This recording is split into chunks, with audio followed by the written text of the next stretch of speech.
How to log in to cPanel.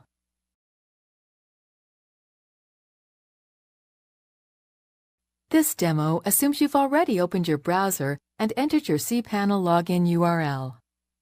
Now log into cPanel using the username and password provided to you.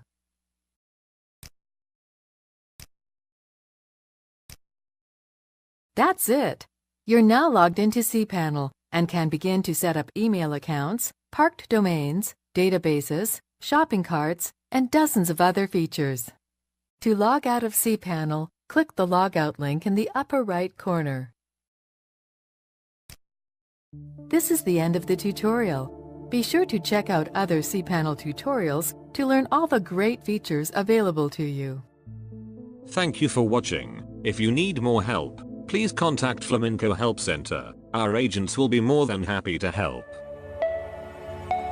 Flaminqo Hosting.